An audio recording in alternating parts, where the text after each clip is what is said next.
Yeah, it is time to start. Okay. Well, this is an ad hoc meeting, as you all may uh, know and be aware of. So you never know who's going to show up, and you never know what might get discussed, or what might happen. But it's a pleasure to get together with such dear ones as I regard you each and all. Um, and we we take this chance to sort of um, gather around to meet about this this cosmic pattern of of of thought and matter that Sydney Banks identified, and the implications thereof. So so um, so that's our intention here, to organize around um, that fundamental um, insight into the way the universe actually works, that he saw, and he found, not unlike what Copernicus found centuries ago. He found an organized solar system on a completely different dimension than what everybody had presumed that it existed beforehand. So, and he proved it. And Sid Banks is of the same ilk. He found an organization um, of thought and matter that was unlike anything that mankind's mind had been able to come up with thus far. And so he proved it and talked about it um, um, for the rest of his life. And so that organization and that science and that truth, it wasn't a truth from mankind's mind, as we all know. It was a truth from beyond mankind's mind. And so, as such, it kind of rocked our world, just not unlike Copernicus's ideas rocked the world of science and culture and um, social structures and religions and everything else, because Copernicus said that it worked a different way than what we thought it did. We do not live, nor have we ever lived, in a Earth-centered solar system. And so people said, "What? Uh, that's that's not true. I can tell. Any idiot can tell that we're motionless here on Earth, and the sun. We're the center of the solar system, and the sun is a planet." And he said, "Well, no, it's not actually that way. It's a different way altogether." And there were a lot of objections, and but eventually um, he was proven correct and accurate. And of course, it took many centuries, and there are still people today who don't abide by that finding, but uh, they're largely been rendered quacks, or of one sort or another. You know, we kind of humor them and say, "Oh, yeah, okay, sure, yeah." But that era, that epoch of humanity's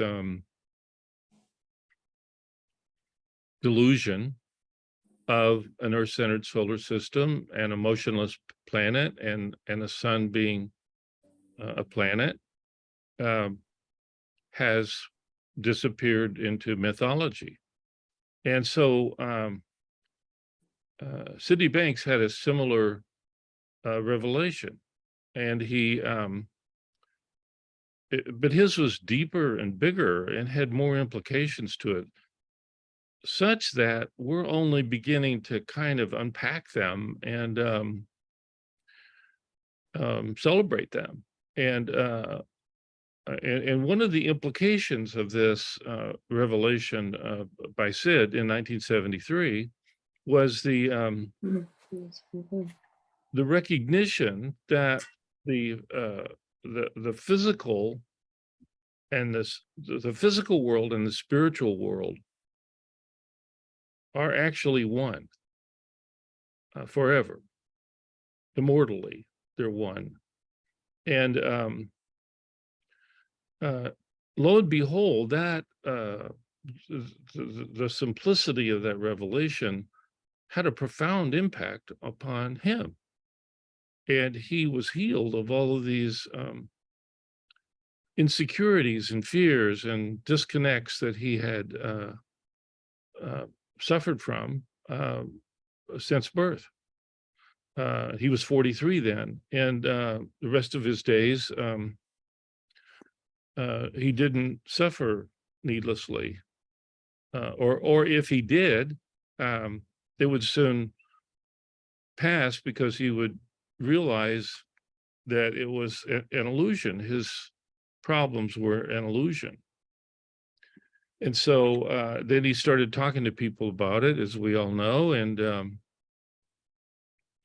here we are 50 years later, still getting a kick out of the facts of the matter. It's because it, not unlike Copernicus's thing, it changed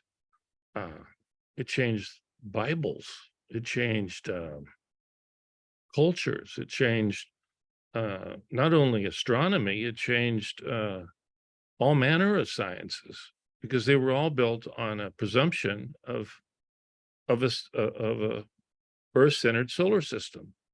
And so that had explosive waves upon waves upon waves of implications that were then set about correcting their error. And this one that Sid found is of a similar profundity, isn't it? Because it revolutionizes our place in the universe, and it revolutionizes our conception of what the universe is. That it's a pattern, a cosmic pattern of thought and matter, and that's not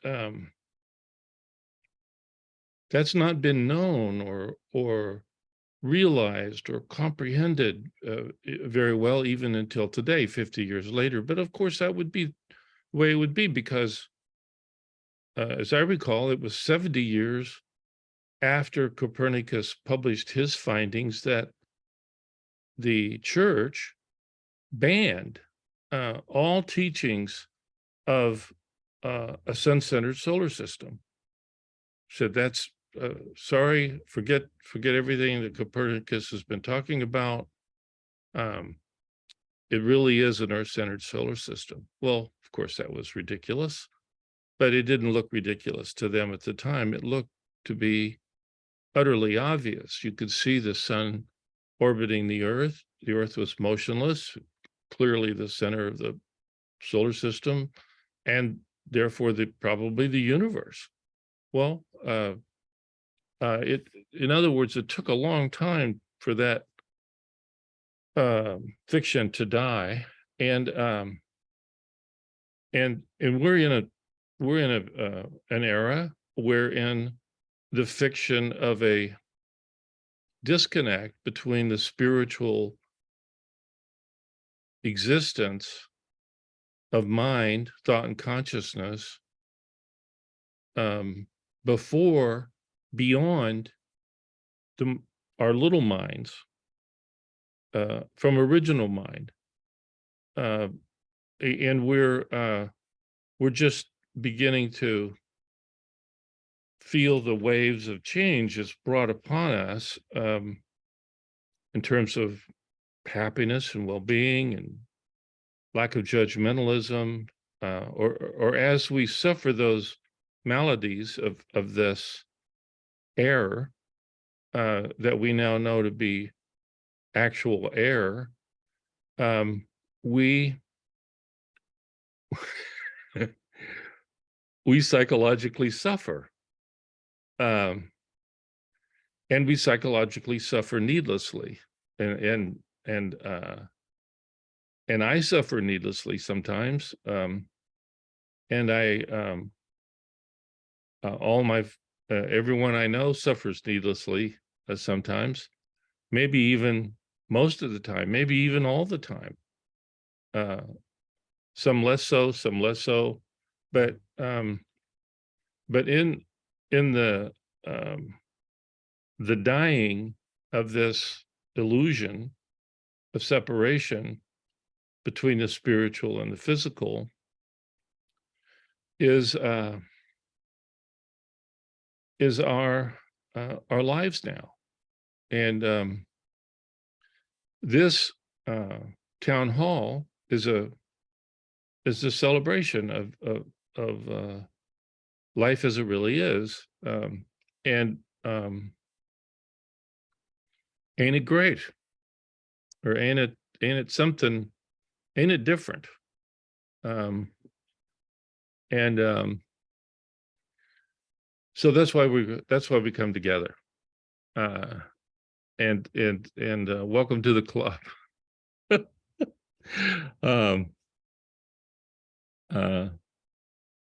It's a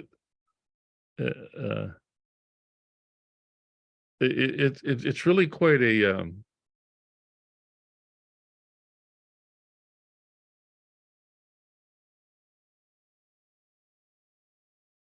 maybe we should call it a mental health club. I don't know. A mental health club where everybody's truth is the same, and that that's a big club, you know.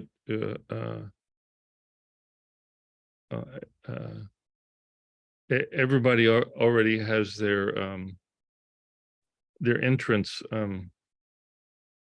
documentation by being alive and being here. So welcome. So and I hear tell, you know, there are clubs around the globe meeting now, meeting constantly to celebrate this this oneness and the relief and the healing and the power of finding a true paradigm, finding a true finding our place in this true truth, a truth beyond our individual minds, yet which blesses each individual mind with a deeper and deeper promise of mental health. And I for one am, and I'm glad about it.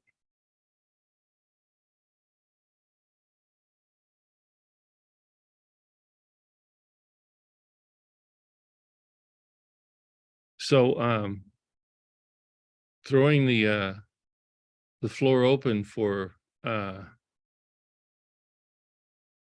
comments or from the nation out there. I think of it as my nation, but I don't know. You know, that's our small segment of this larger community of of spirits.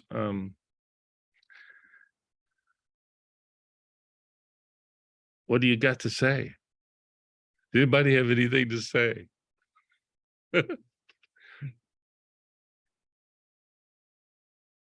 I feel like this, the town hall is like a little bit like, I don't know if you ever see President Biden will have a town hall, or I'm imagining and he just throws it open to,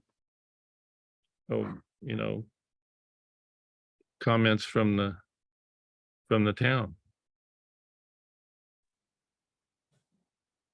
I'll drink to you all.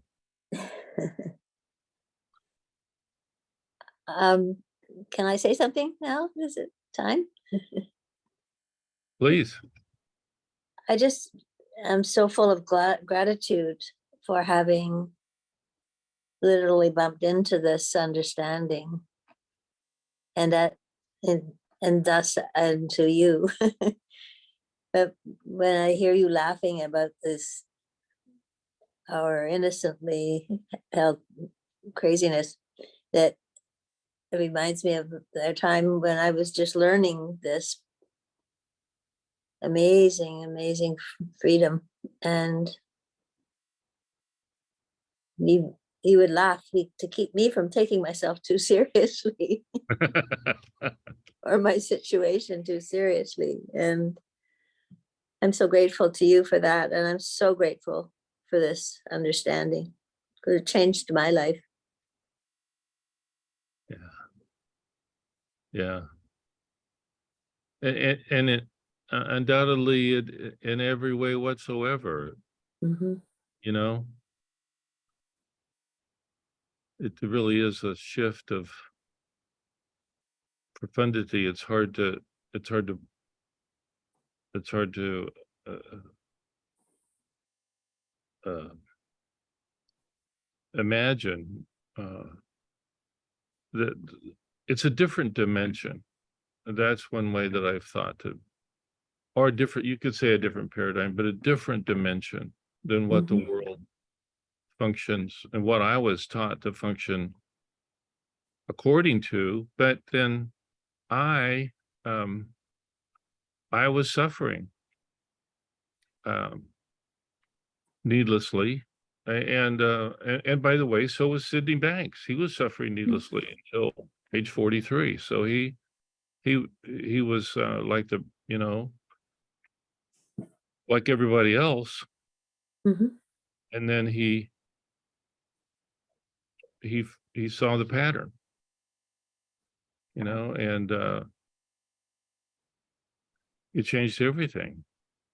And he said, even I didn't realize the enormity of what I first found. Like, it just kept exploding and exploding and exploding, and being grander and bigger and more far-reaching than that he himself could have ever even imagined. Like he said to his wife at the time, what I just learned will change the psychology and the psychiatry of the world, and it will lead to the healing of millions of people. And he knew that immediately. Mhm. And it did. And it has, and it did, Mhm. and it continues to, and will continue to forever. Yeah.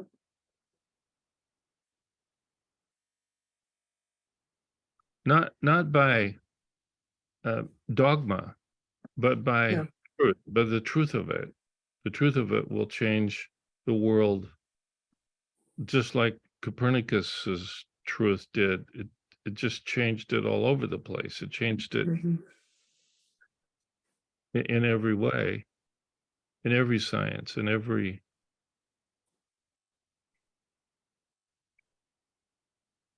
dimension, in every fathomable area. Now, to me, when I look at when I look at the sun coming up and going down and how motionless I feel, I still have to remember we're spinning at 17,000 miles an hour, and the sun isn't going anywhere. I'm going somewhere, you know? It's crazy. Yeah, It's crazy. yeah. So you can see why everyone thought, well, that's a bunch of hogwash, Mhm. you know, the sun's Like, not like the nothing. flat earth. Like the flat earth. Yeah, exactly. Yeah. Yeah, looks flat. Yeah. Yeah. And sometimes that uh illusion catches me too, as I'm sure it does all of you, but not for long. No, you're onto it now. Yeah, like a couple of days ago, oh man, I was so overwhelmed and bummed, and Val is in a nursing home, so I went to see her, and I don't know, something happened where I don't know. At some point it just ruptured, and thank God it did, because I came back to reality, Mm. which was so much more fun.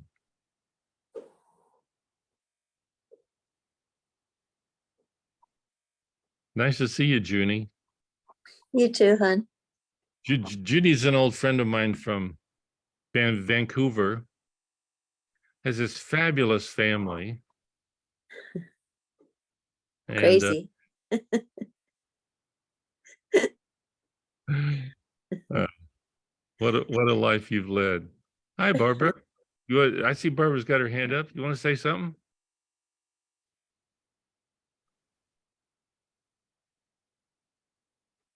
Can you and do you unmute her, Brett, or do?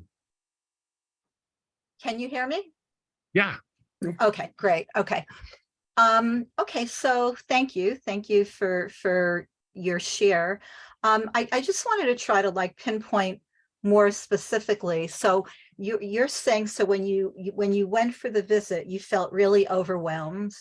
And then you said, I believe you said that, and like and then things, I don't know if you used the word exploded, but what word did you use? Well, it disappeared. It dissipated. It changed. Like I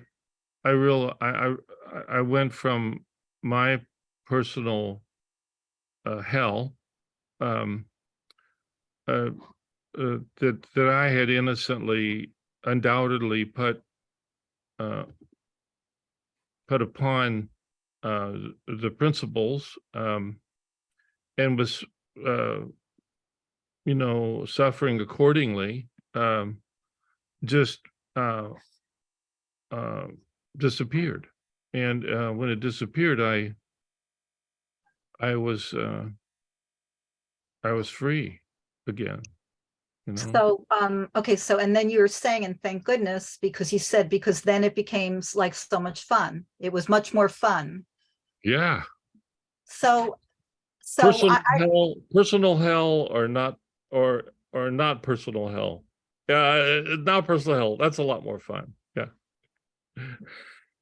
so I just, the part I'm trying to understand, because I had like, I kind of, I'm so interested in this, but I guess, so the reason it became then fun was because even though the situation itself still what is, it still is like in a sense loaded emotionally in whichever way it was previous, and et cetera, et cetera.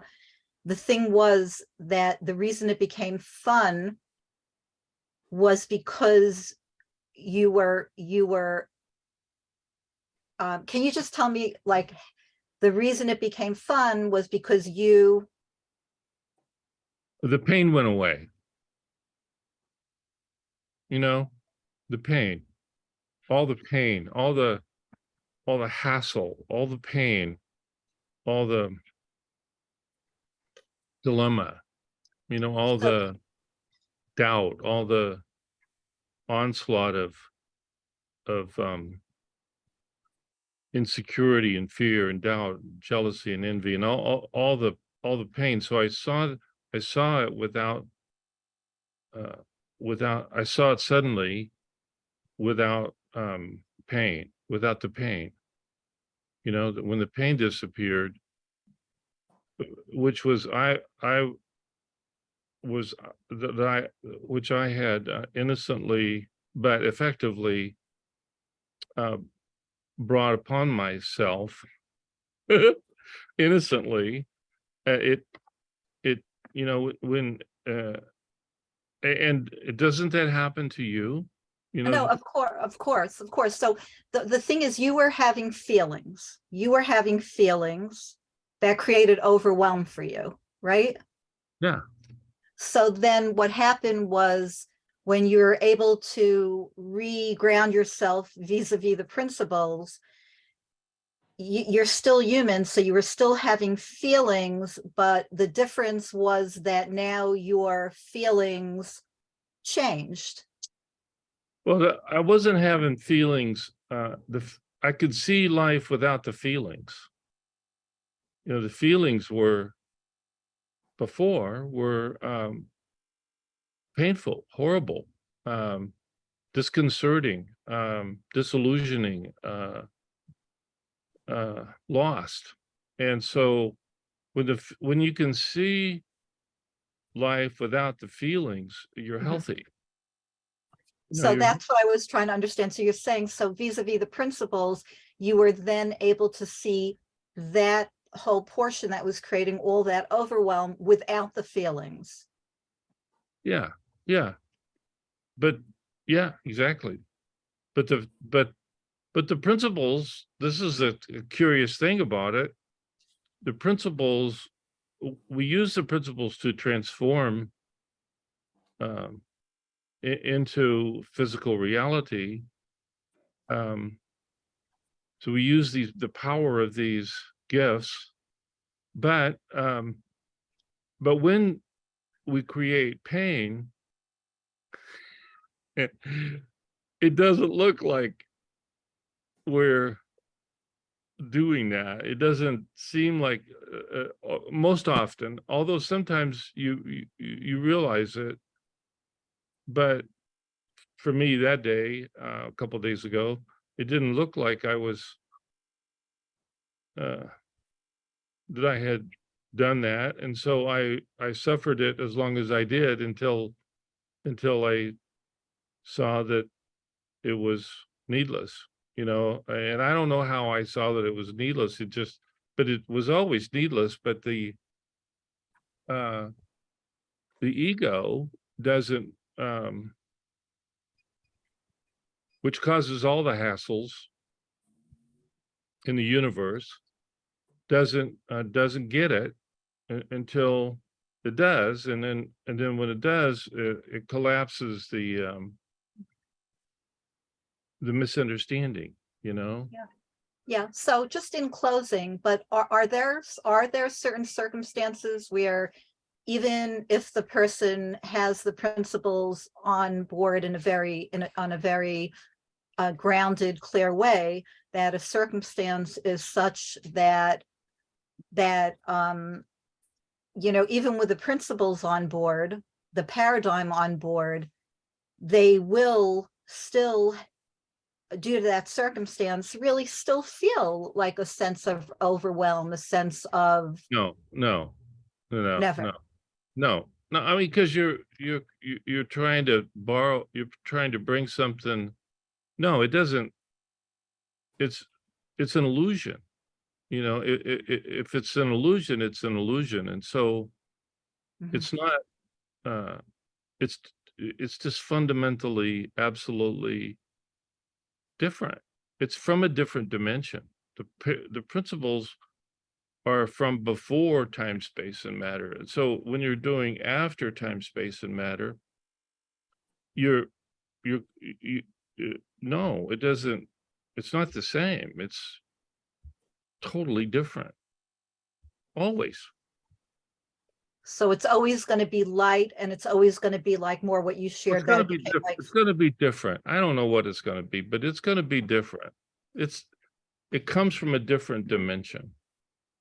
You know, if you have a different dimension, you have a different dimension. Mhm. You know what I mean? Like you don't Mhm. get to. It's not, if you bring something of the other dimension with you into the new dimension, then it's not a new dimension. It's Mhm. can't be. Can I ask a? Yeah, yeah. Um, this, it makes me think about feeling of grief when you lose a loved one, or that, I mean, that to me is a very real feeling, and I know that it changes and morphs, and the more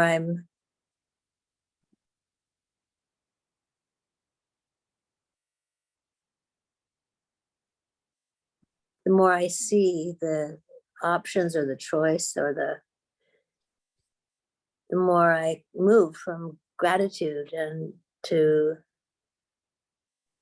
I'm not in my personal feelings as in the same way. I'm in a broader spectrum of feelings. It's not all about me and my loss. It's about the gratitude for having shared that and loved that, and I have a much greater spectrum of experiences. Yeah, and they're just totally different, isn't it, Junie? I know Junie's history, and I know of her losses, and Yeah, and I can still get teary at certain music, or you know what, whatever, because Yeah. I'm human. And but I also am open to so many more options than those personal feelings. yeah, Does that make sense? yeah. But when you say, you're human, there's really none of us that are actually human without the principles. Like we're not human. We're in a cosmic pattern of thought and matter. So we're, people. That's just a common. It's a common phrase, and I know people are trying to communicate something by it. But we're not just. We're not only human. We're something much more. Something much more. Something beautiful, something grand, something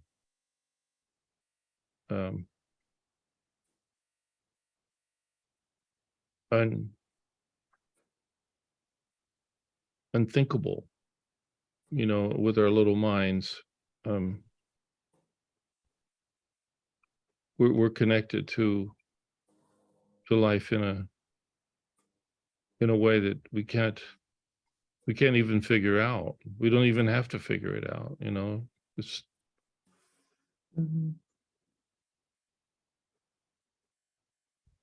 it's beautiful.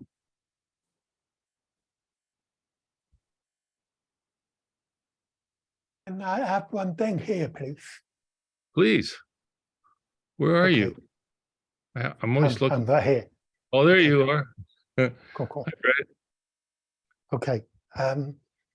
Recently, I had good fortune to watch an informative video on YouTube.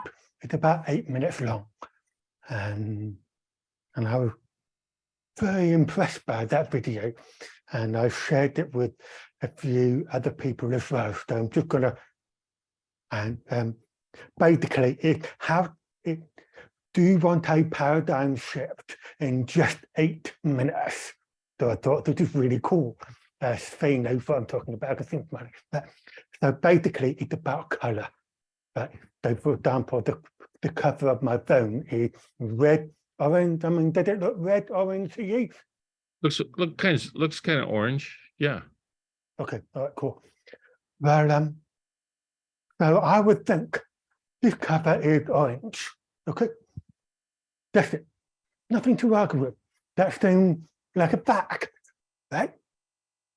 So as a result of watching this video, it would explain to me that color is a property of light and not of object, right? And then he said, all objects therefore are colorless. So what you're seeing here, the color red, isn't part of the object, but is part of the light. Because if I turn down the light, it gets dark, but the phone doesn't change. So what I'm pointing out here is that even though what we see is still the same, where we are coming from has changed. And it's that change where we are coming from that allows us to see light from a whole new perspective, from a different come from a different thing. So when that happened, the possibilities are different to what we thought the possibilities were. The thing that we thought was happening suddenly is not quite what we thought was happening, is something deeper. Right? So and I'm super grateful for that opening, because it really does seem like to me that when I'm going through like it's this, it's that, it's like they're factual, because the eyes are telling me that's what it is. Why would I disagree with it? But light isn't about observation. Observation on its own is not enough. There is something that powers what we observe. And when we see that there is something that powers what we observe, then the observation of what we see changes, because we are factoring in something that allows us to observe. It changes the way we use our minds, or their mind, doesn't matter. But one of my favorite phrases from Steve is, we don't have two minds thinking differently. We have two ways of using the same mind. There is not one mind here and there's another mind over there to get to, or there's another planet to get to, or I need to get into that dimension. We're already there, we just don't know it. Or we create the illusion it's somewhere else. So, but once you start experiencing that for yourself, there's a different order that kicks in. There's a different way of saying like that isn't personal. That just comes from somewhere else.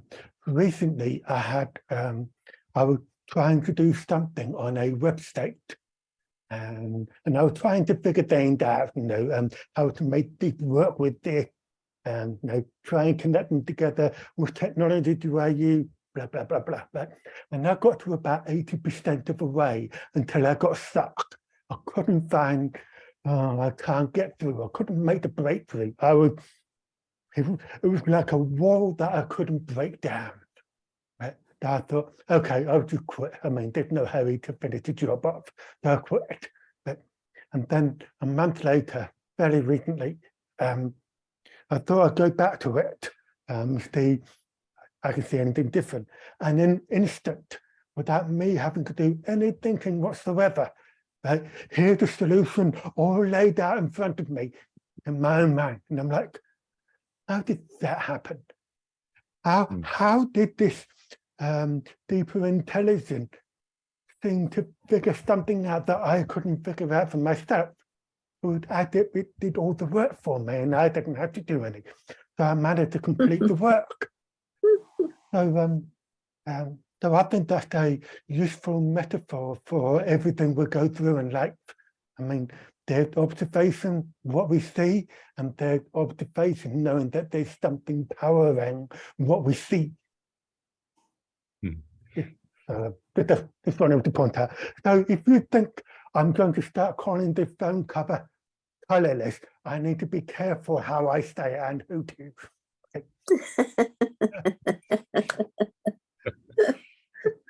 That's good. Yeah, I right. love that. That's great. Beautiful. Thank you. Yeah.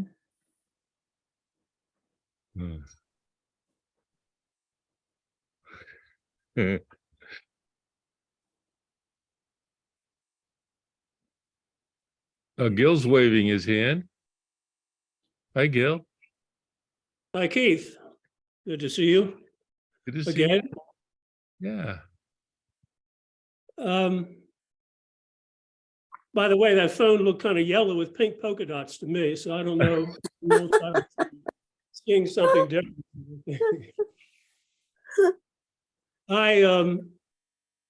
Keith, I think in the last town hall in January, you spoke quite a bit about the state of no thought. And so simple question, since we live in the feeling of our thought, is a state of no thought also no feeling? And if I'm having certain feelings, does that mean I'm not in the state of no thought? Because I'm still not sure when I'm there or not, so.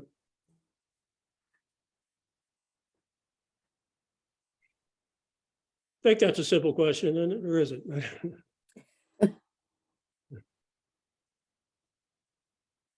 It just means know of this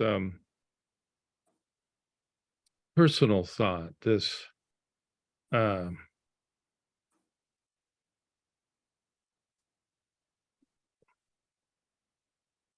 thinking, personal thinking mind that's lost, you know, that's in a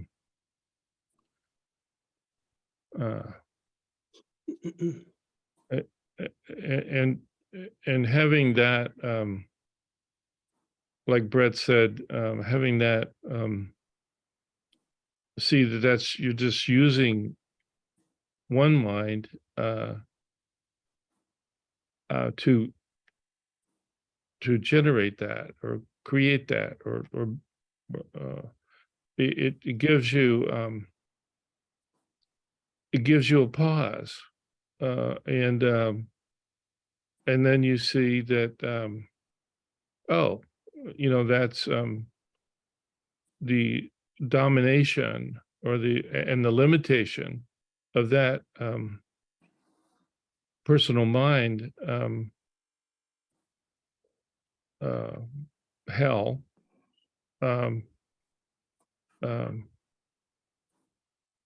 is moot.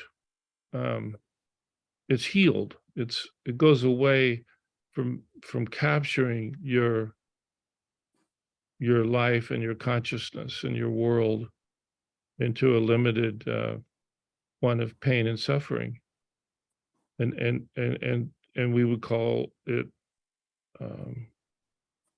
so the suffering needlessly that it perpetrates. And so that's that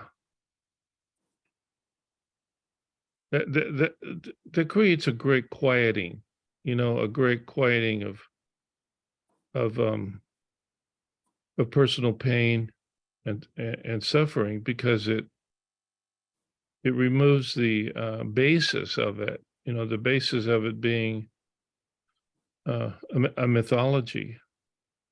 Um, um,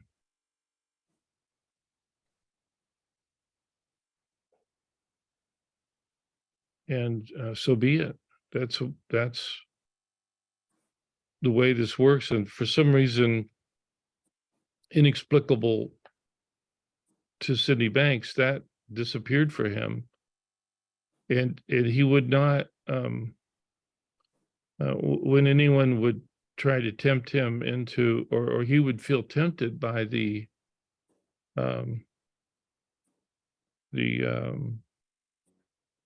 call to try to figure it out, or try to try to explain that away, he wouldn't consider doing it, because he said it would just get me right back into the hell again. Yeah, which I thought was a really interesting little comment. Um, he wouldn't try to uh, figure it out. And you know, we would all hear him say, or I would hear him say many times, you know, don't try to figure it out, just listen. And and don't and not think, if you will, not think separately. But that was really, for some people, they would say, well, I've got to figure it out. I've just got to figure it out. And he would say, well, no, you don't. You can't figure it out. I'm not recommending, I wouldn't even consider trying to figure it out. If I tried to figure it out, it would be, it would be insane.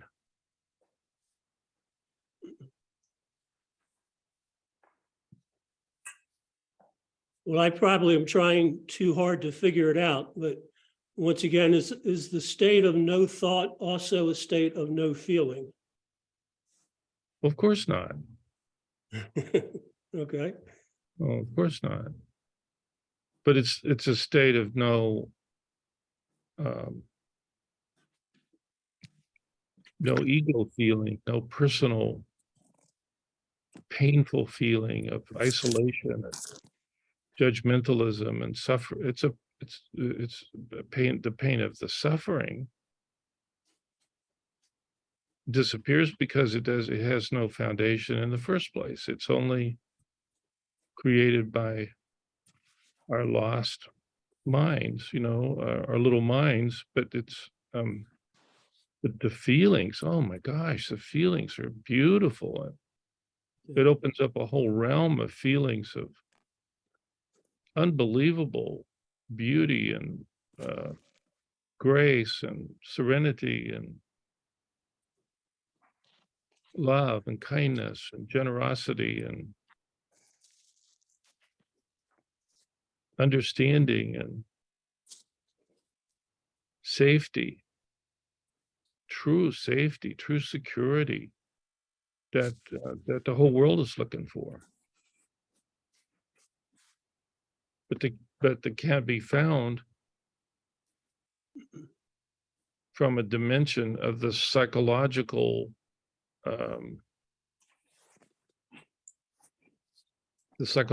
dimension, or the intellectual dimension, or the mythical, the mythological dimension that is now has the world captivated, you know, by its pain and suffering. It's not in there.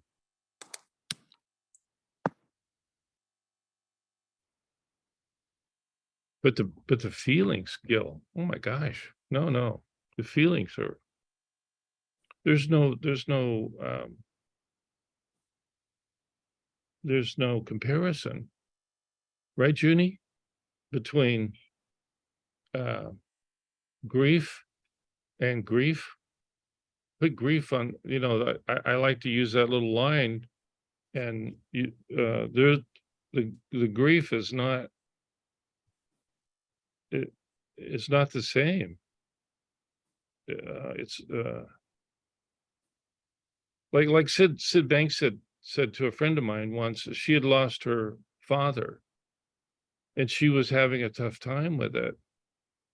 And Sid said, well, you know, I had a tough time with it when Barb died, his first wife. And then he said, and that was forever, for however long he had that time, it doesn't really matter. But then what he said was, then I realized all the time we had together, you know, all the beauty, all the laughter, all the wealth of magnificence that we had, and the grief just disappeared. It was gone, you know, it wasn't, and he didn't have it any longer. Now some people linger, you know, you linger and you go back and you think and you go back and but you know, they say time heals all wounds, but it's not really time. It's just realizations upon realizations. And I mean, fortunately for him, however long, I don't know however long it was. I don't know if it was, I don't know. It doesn't matter. But it was, the feelings profoundly changed Gil, you know, profoundly.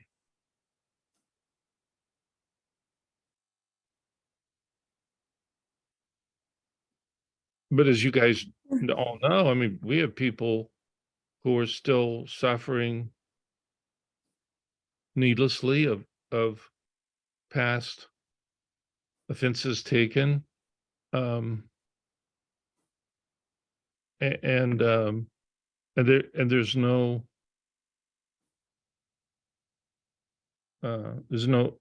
without understanding of the principles and how without there's just no resilience. You can't have it. It's not to say that it's a willpower thing. It's just the truth of the way life works. Moment to moment, we use these principles throughout our lives to from birth to death to transform into our reality, our physical reality, and that's it. And wow, that's just a heck of a psychology. But it's a different it's psychology from a different dimension than the one we've been taught to. The one I was trained really exists, does not exist. It is not no more than the Earth-centered solar system exists. I was trained in an astronomy, a psychology of an Earth-centered solar system. The sort of metaphor that we used a lot, and I maybe heard it from you, I'm not sure where it came from, but the sort of traditional look at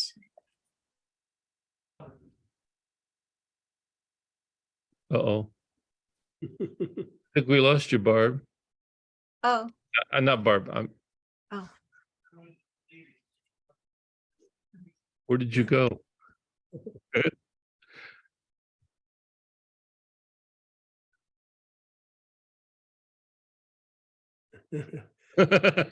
Right. She's in a state of no thought now, so. Hello, Junie, wherever you are. Well, until she re-enters the atmosphere. Yeah. If you don't mind me jumping in. Sure. I can really relate to Gil's question because it bothered me for probably 6 years. Because I'd hear, you know, I'd listen intently to Sid's talks, and you talk about this state of no thought, and that sounded appealing, and I wanted to reach it. I wanted to understand it.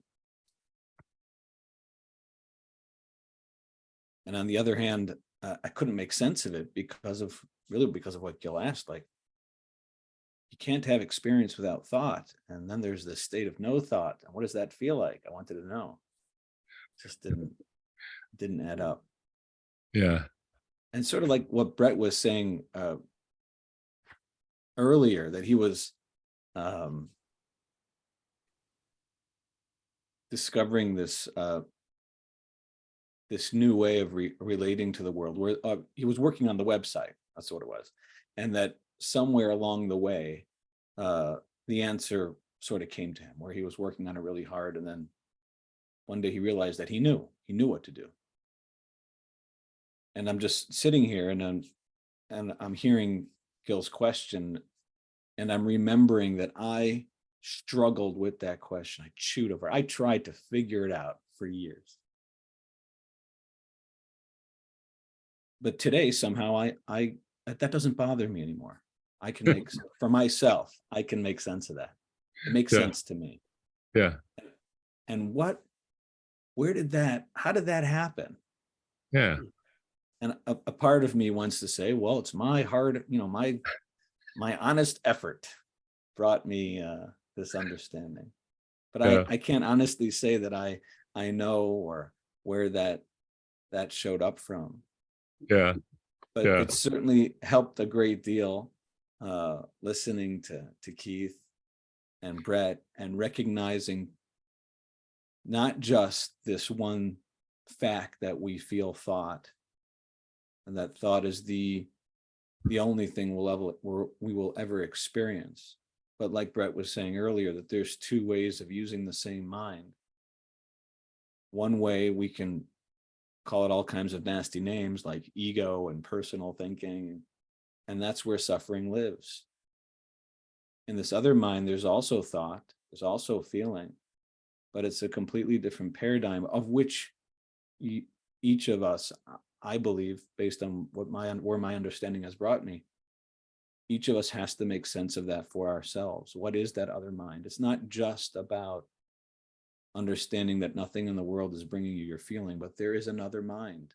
There's another come from. There's another source that is not personal, that is not full of ego, full of blame.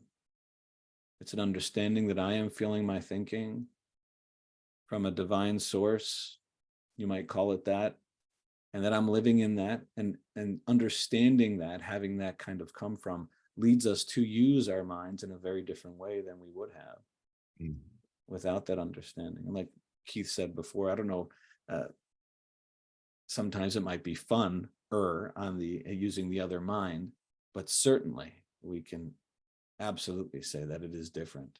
It's very different than the way we might choose to use our minds with a come from that believes that there is a past and a present circumstance that is dictating the way that we feel and experience life. Mm. And that's an exciting proposition to me, to know that something like that exists out there to discover. That's pretty cool. Mm. Are you saying I still have 6 more years before I get there, though? Is it? Minimum. That's good to Also, know. the other option is just one moment. That's the other option. Thank you. That's Yeah. good.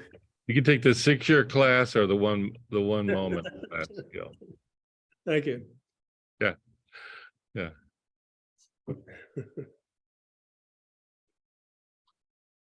Well, and Sid says it, but I think it's as I recall, it's at the beginning of he says, I think it's the missing link. He says, one of the greatest this is the first page of the missing link. One of the greatest misconceptions ever is the belief that it takes years to find wisdom. Many experience time, few experience wisdom. achievement of mental stability and peace of mind is one thought away from everyone on earth if you can find that one thought. So this is this town hall meeting is for the cheaters, or the thought, well, give me the shortcut, just give me the answer, and then I'll move on. Let's not wait. Okay, if you want to wait, go ahead. All right. But Hey, I've got to interject here. I've got to, few experience, many experience time, few experience wisdom. Another way of saying it is, which I never really understood until recently, is if we think that wisdom takes time for us to acquire or to experience, or that kind of thing, well, and the idea of looking for that one thought seems like a very tempting target.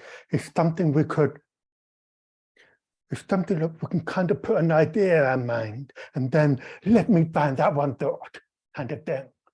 But Stigney had another way of describing it, which is, with wisdom, if you think it's going to take time, well, take away time. If you take away time, wisdom of the future must be available in this moment. It has to be. Wisdom is not based on time. So take away time and you'll discover in this moment rather than the future.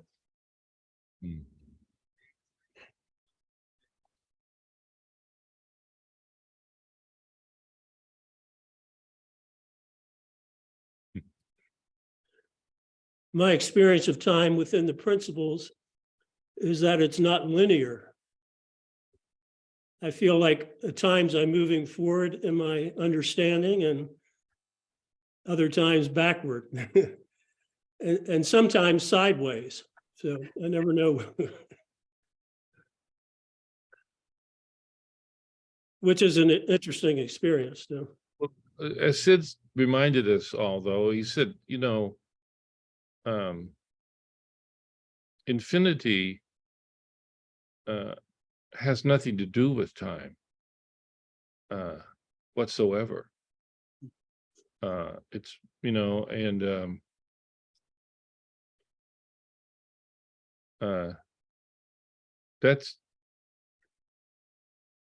that's important, because well, it just is. It's just it's a different logical type. It's a different dimension. And that's why he, by the way he named his autobiography, which is as yet unpublished, but Beyond Time, Space, and Matter, because it doesn't involve that, doesn't involve time.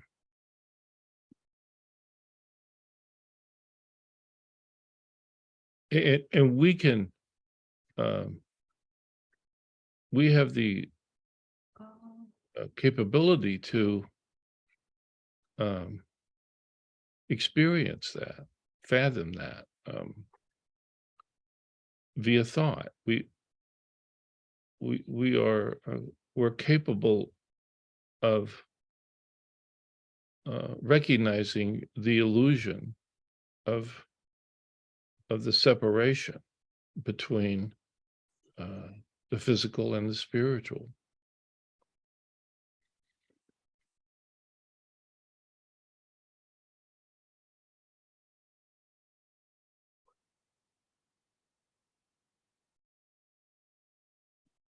Could you say that again, Keith?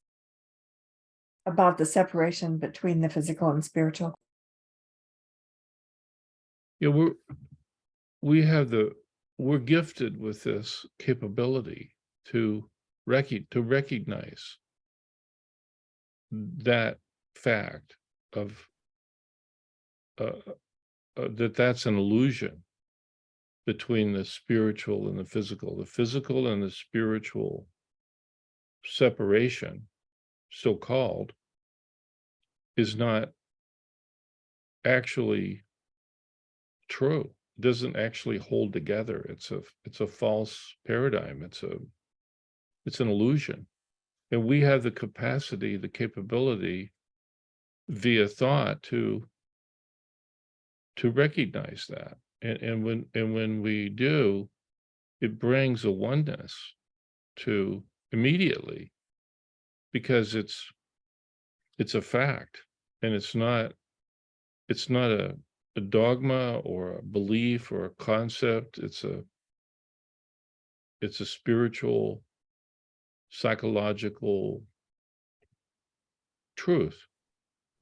And that's I don't know, that's the reason that's the reason for the town. The towns got together and they said, no, they said, let's have a proclamation for this town hall I'm talking about. But we all know that somewhere deep inside, and by bringing it out and living in it and talking about it, it gets it erases our mental our suffering, our needless suffering, because the needless suffering hides that. It hides it. That's what it's up to. It's into hiding the truth. And but it's time for the world to recognize this this subterfuge, or this disguise, or this illusion of separation, that it's not really scientifically true.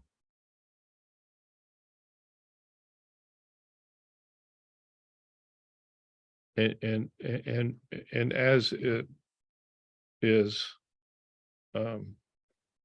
rendered to be a mythology, we can all lay down our arms, lay down our illusions, and live in what Sid. I just love that story, because when he saw this, he thought, oh, well, I've got to tell somebody who'll tell somebody. I've got to get to some line of authority, and in 6 weeks there'll be peace on earth. It was like obvious. There would be no more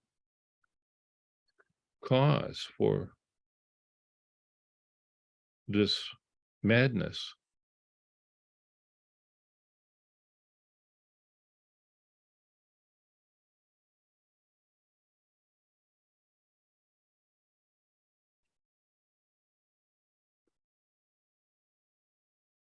He tells the cutest story in my book. I've seen it in other places, but he says he told Barb, Barb, this is his wife, and he says, you're upset. She says, yes, I'm upset, and he said, well, it's only because of your thinking. And she says, well, your problems may have been because of your thinking, but my problems are real. She's This is such a cute little episode, you know, a cute little human vignette of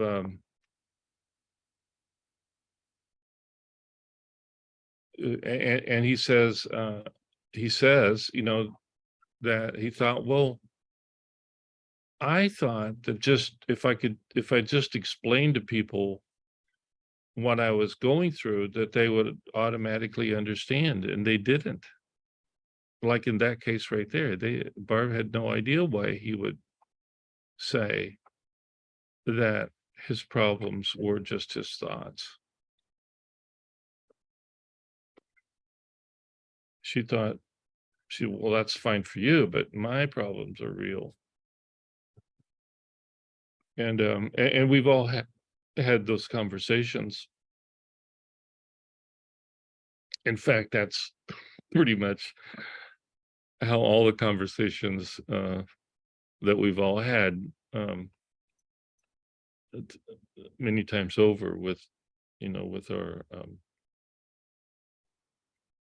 with ourselves and with others.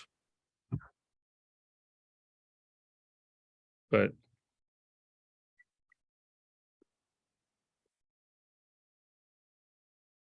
it's still true. It's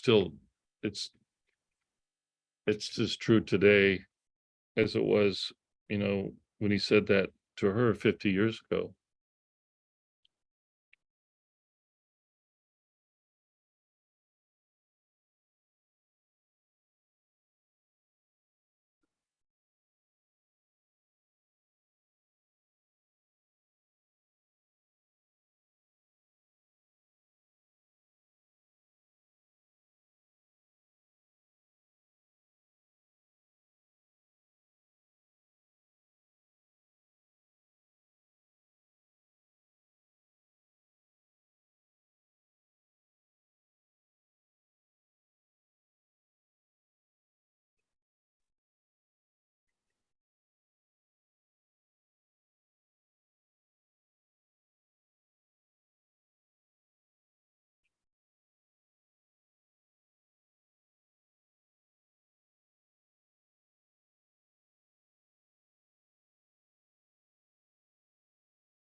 Wow. But I want to raise it.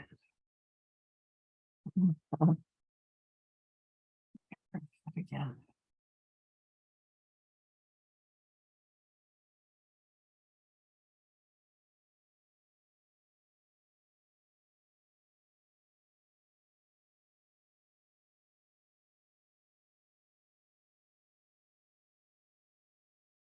Is Lynn suspended in time? I'm back. Wow. Keith, I know that you've already given us the answer, but I dare to ask the question again. I'm 4 days into a 5-day nursing conference, and the topics of anxiety and stress continue to arise. Yeah. What did Sid tell us about that?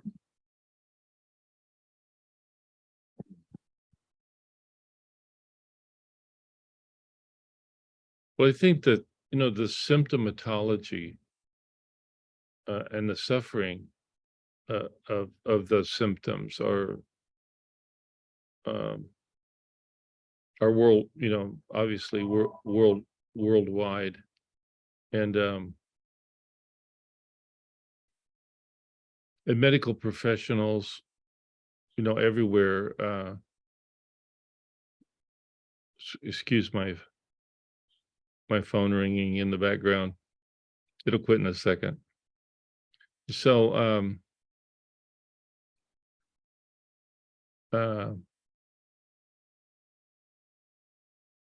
this plague, you know, this plague of mental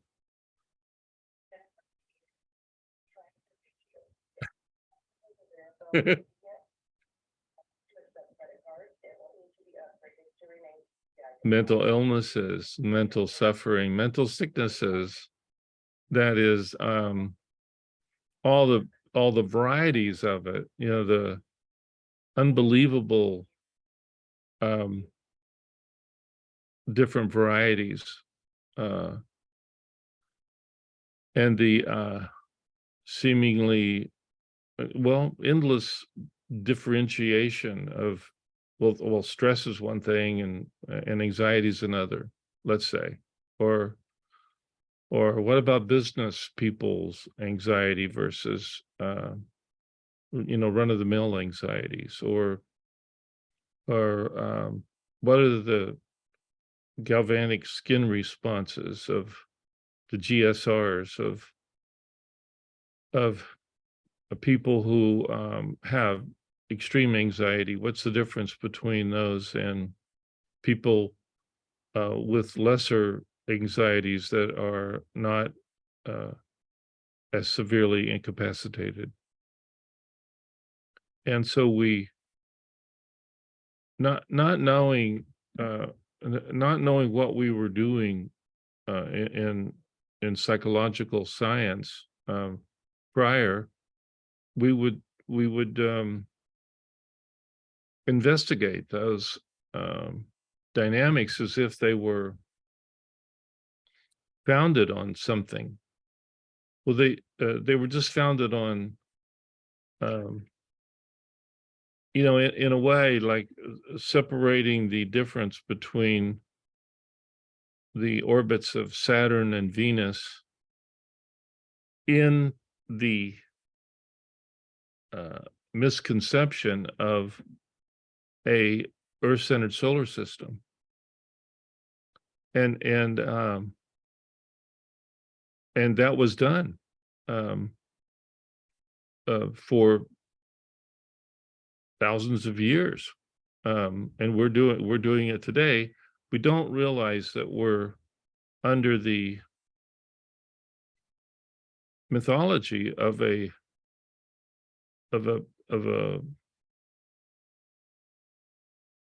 paradigm that doesn't exist, and so we're studying diseases and differences of diseases and differences of patterns of suffering, and it's folly, but without true principles, it's seemingly serious science, but it's serious science founded on a psychology without principles. And so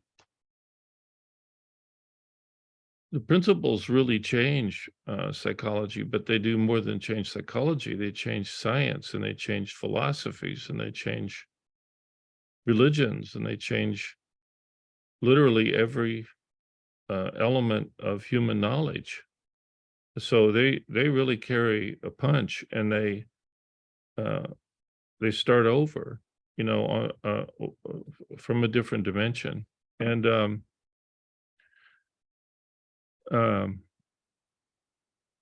it's time, that we should just stop and question, or just look and see, is there another paradigm at work, a true paradigm? And there is, and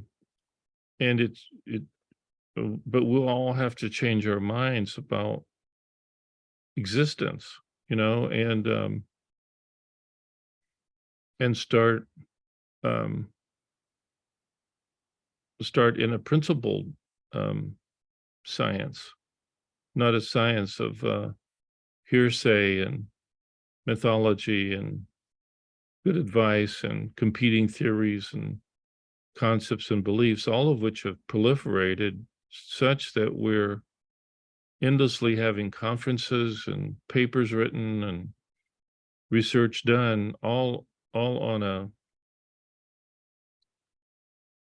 science that doesn't exist. We've got to stop the perpetration of that sort of endless questioning and research papers. I told the group that I was meeting with last week that I met the 100th president of the American Psychological Association once. He actually came to a Three Principles conference, and his name is Charles Spielberger, distinguished professor, and he told me that the most difficult part of his job at the annual convention of psychologists was to keep professors away from going after each other with fisticuffs and yelling and screaming and behaving very badly, you might say.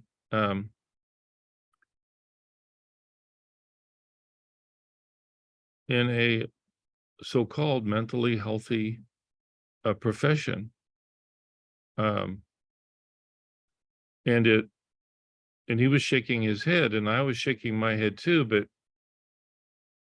but I think we were shaking it from a different paradigm. He was thinking of it as sort of in a dismay, but I was thinking of it as like, well, of course they're at odds, because they can't help but be. They have grown up like I grew up in a psychologically, everyone I knew and everyone I met, and Sid Banks says the same thing, everyone that he ever knew suffered needlessly. Everyone. He suffered needlessly, and everyone he ever met suffered needlessly. Everyone. And he thought it was normal until, he had this insight, and it profoundly changed him. And again, he didn't just, even at the outset, it brought on this wonderful set of feelings and beauty, and he was so interested in, he was attending a workshop, and he wanted to go back to the workshop and see what people were doing to try to help other people. And his wife just wouldn't have it. She said, "That is a waste of time, Sid. I am not going back. I insist on us going home." And so he could see that she was so distraught that he would just have to go home. But for him, it was fascinating. But he said, my head was so clear, and I had such curiosity, such interest, such unfathomable, what for him was completely like he found a new world of science and beauty and social interactions and such that were completely curious to him. She wanted no part of it, so they left. But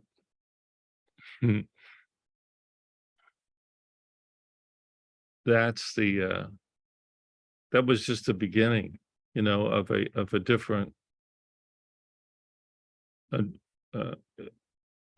His life had taken a sharp left turn, and as he said, that was the beginning of great fun. As people streamed into his life in a way, including myself, but others as well that were seeking to know, what was he talking about?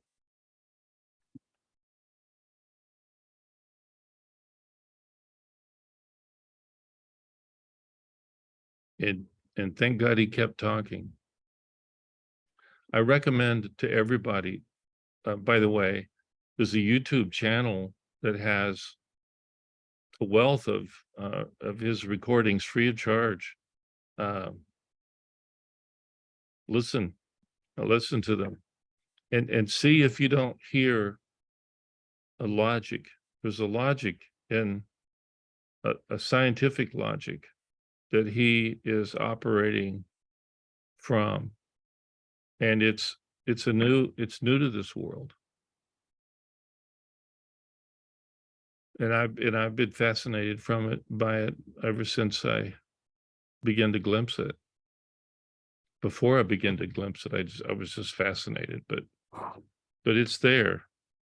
And it is the scientific psychology of the future. That his logic, his cosmic logic of this pattern of thought and matter.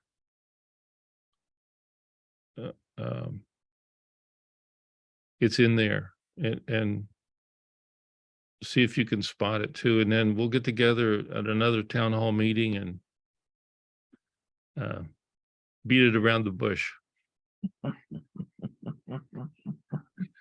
Okay. So thank you all for your time and your energy and your work and your kindness and generosity and your goodwill, your beauty. Thank you all. Thank you, Keith, Chris. Well, that tells you where my thinking is great. You could call me Chris. I did. I called you Chris. Yeah. So, how about Chris for the day? Yeah. Anyway, thank you, whatever your name is. I know Barb, and her best friend is Chris. So there's nothing derogatory in that. Actually, Chris is probably a better person than I am. There you go. How's that for judgment? In any way that you might think. She's she's a very lovely person. So she's a Keith, keeper. you're I hope you're happy to be Chris for this. It's like being queen for the day, only it's Chris for the day. Yeah. Remember that show, Queen for a Day? That was great. Oh, I get to be queen for a day. Yeah. Keith, real quick, it's Barbara. What is the name of the website where we can find Sid's recordings? Oh, Maybe good everybody question. knows that. Do you know Brett?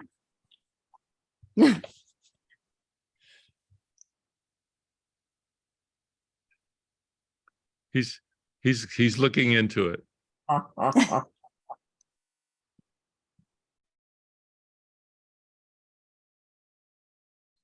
It's got many of his recordings have been just put on YouTube, and I think this is relatively recently, so they're out there for the world. Oh, okay. So we can just go to YouTube and put in his name rather than a specific website, I guess. Well, yeah, I'm not sure it's a site. I think it's on YouTube. Brett's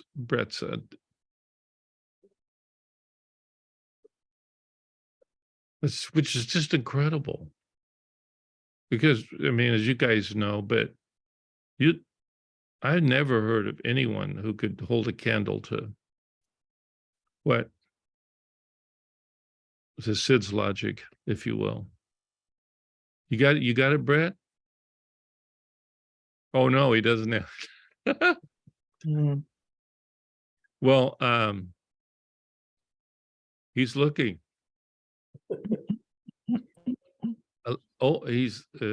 He's saying 1 minute. 1 minute, please. Technical. Keith, someone just wrote in the chat, sydneybanks.org.